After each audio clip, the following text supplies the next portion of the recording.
ꯉꯁꯤꯗꯤ ꯎꯇꯤ ꯊꯣꯡꯕꯒ ꯄꯥꯄꯔꯒ ꯆꯝꯐꯨꯠꯅꯦ ꯀꯥꯡꯉꯧꯅꯦ ꯏꯔꯣꯝꯕꯒ ꯆꯥꯔꯒꯦ ꯑꯗꯨ ꯁꯤꯗ ꯂꯩꯔꯦ ꯉꯥ ꯑꯇꯥꯎꯕ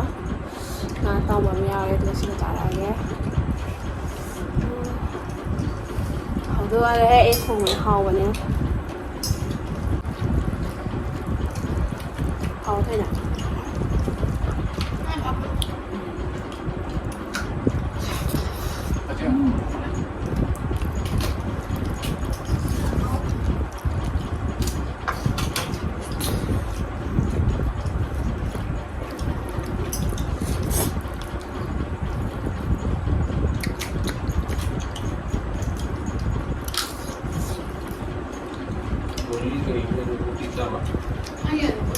Yun, ako pala nito.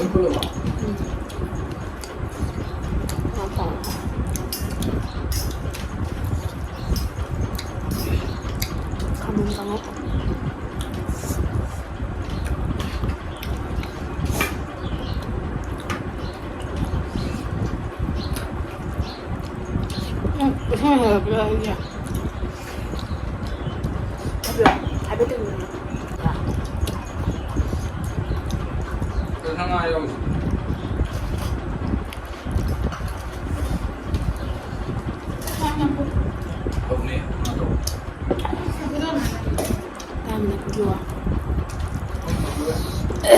Ai được em hỏi đi dengan saya dia tahu kan dia sang mau tunggu deh sini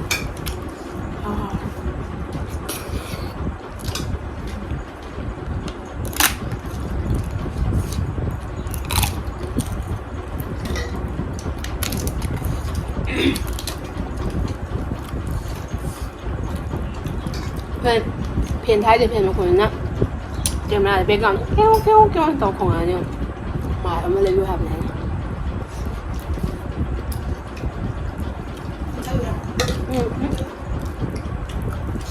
อยู่ทางคือ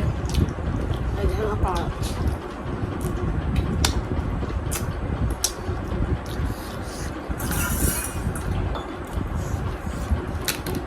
เนี่ยไอ้ผ้าเด็บปวดท่าเลิกตัวเนี่ยสกัดได้รอกันกันได้ตัวสุดแล้วนะกันอะไรพอให้ดินี่อยู่ก็ให้ตัวไม่ชาดิตัวไม่ได้คุณเลยเนี่ยรู้นะตรงกลางตัวไม่ค่อย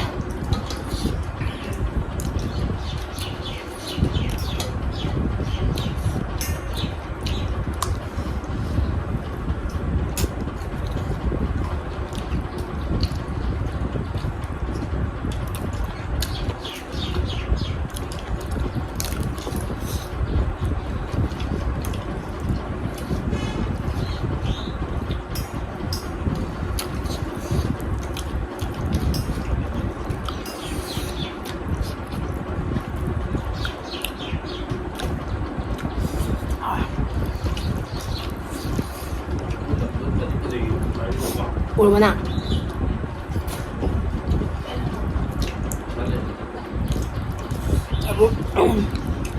Cái bút ngày mai rồi tặng cái gì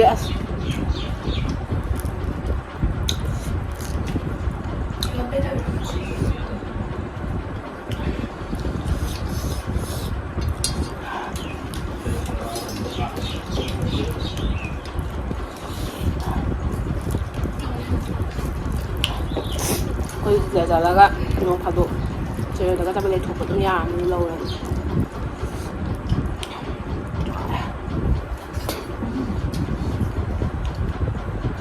그래. 하고 그래. 그냥 그날 때.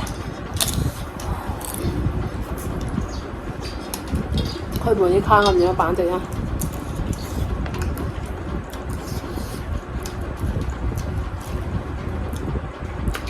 망가요. 아이 망가요.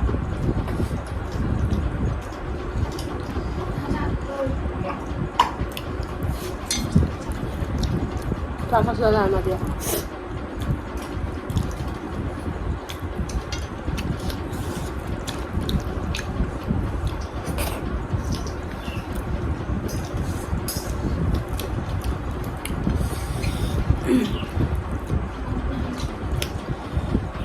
ꯉꯥꯗꯤ ꯈꯥꯃꯦꯟꯅꯤꯅ ꯆꯥꯔꯦ ꯑꯩꯗꯤ ꯍꯥꯎꯋꯦ ꯈꯥꯃꯦꯟ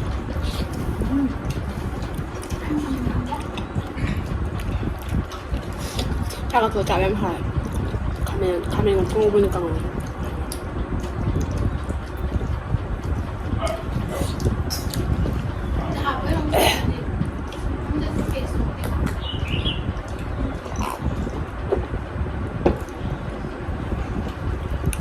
ꯑꯁ ꯄꯨꯛꯀ ꯊꯜꯂꯦ ꯄꯨꯛꯀ ꯊꯜꯂꯦ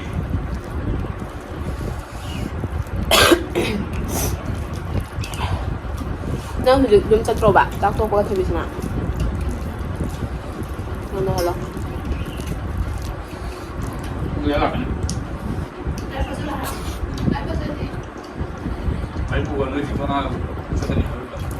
ꯑꯩꯁꯨ ꯇꯧꯒꯦ ꯑꯩ ꯍꯦꯁꯜꯗꯣ ꯆꯦꯆꯦꯒꯤ ꯂꯩꯔꯤꯁꯦ ꯆꯦꯆꯦꯅ ꯇꯧꯕꯤꯒꯦ ꯍꯥꯏꯌꯦ ꯑꯩꯉꯣꯟꯗ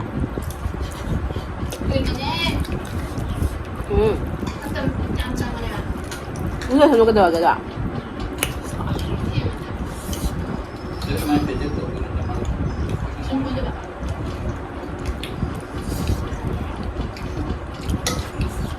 이거 뭐야 갑자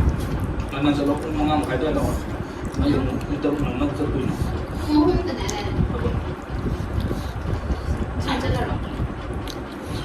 지금 들어야 되는 시야 tôi gửi tôi chẳng hạn tôi gửi của nó 이런 거 좋아 그냥 뭐 그냥 먹을까 그냥 그냥 먹을까 rồi k냥 rồi đến này mây trở lại đi học cái hết học ở đâu rồi học rồi thích học rồi học đó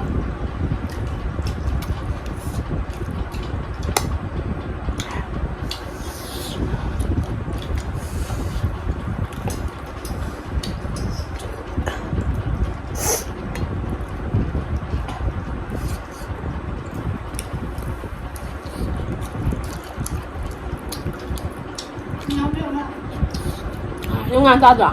thì kìa thấy rồi cái đó nói em thôi đi từng đêm có tàu mình nè chân con ngọt chưa vậy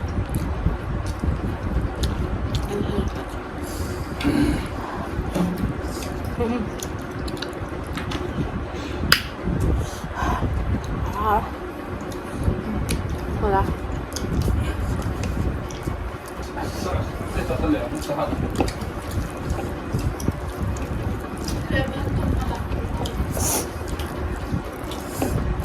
khi nồng thì không bằng mì nữa hại xong rồi ạ chị đánh ra nó hồng xíu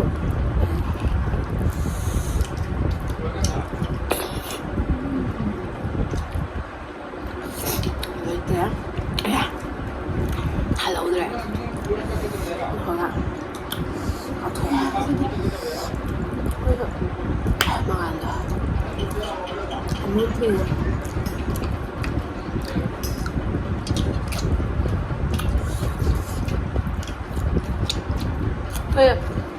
สุดท้ายยำจ่ายแบบนี้นะสุดท้ายยำหับเลยจ่ายพี่ดันหับใช่ไปดูสุดอ๋อสุดท้ายแบบนี้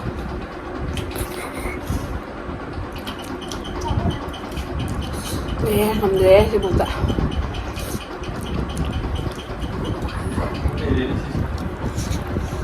อาทิตย์ละห้าโมงเลยนะมาเย็นทงมาเย็นเอาพุทธประดกอย่างไรไปเนี่ยคริสต์ยาวมันเนี่ยมันจะยืดอยู่เนี่ย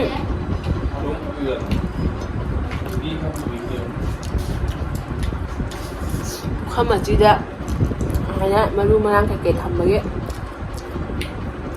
มาเลี้ยงหมูดิบปันละร้อย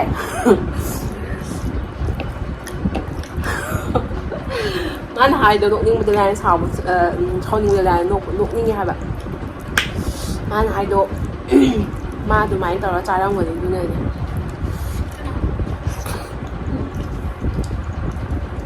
comment ꯄꯤꯔꯒ ꯄꯤꯔꯒ ꯑꯩꯅ ꯆꯥꯛ ꯆꯥꯕ ꯑꯁꯤꯗ ꯄꯣꯠ ꯆꯩ ꯑꯩꯅ ꯆꯥꯊꯣꯛꯄꯁꯨ ꯊꯝꯕꯗꯣ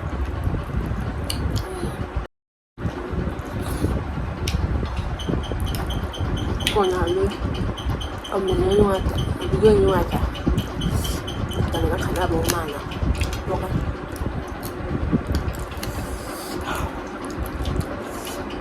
ꯑꯩꯈꯣꯏꯁꯨ ꯆꯥꯡꯅꯦꯒ ꯑꯌꯨꯛ ꯉꯟꯇꯥꯗ ꯑꯩꯅ ꯍꯧꯒꯠꯇꯅ ꯄꯥꯡꯊꯣꯛꯀꯅꯤ ꯊꯤꯔꯤꯅꯦ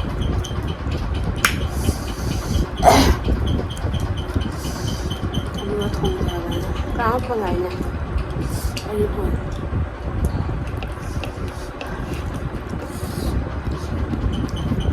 ꯅꯣꯡꯃꯗ ꯆꯥꯉꯝꯗꯦ ꯂꯣꯟ ꯊꯥꯏ ꯊꯥꯗ 근데 어제 폰 아직 안 해요.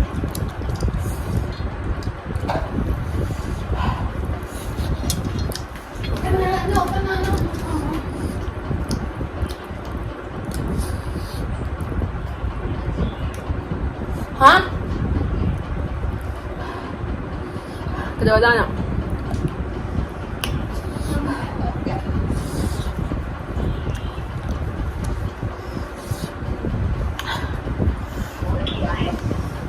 Đã tao lên nhà còn chọn thôi.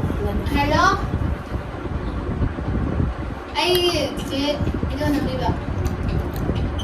오늘 나 많이 했잖아.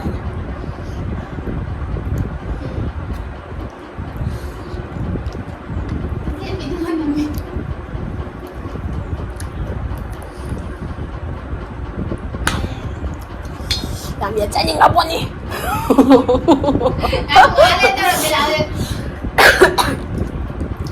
đi ngọc phần ngoài video nào mà làm gì trái ngọc ơi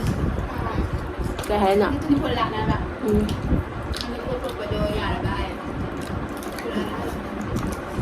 dạ chị bây giờ đó mình được thật của em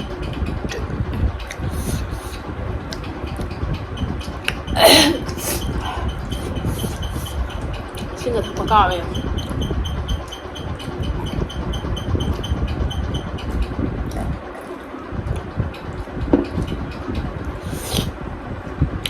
Udah main video saya sebenarnya. Di video saya ini bentar lagi like, share, subscribe, tahu bilang mau. Bye bye.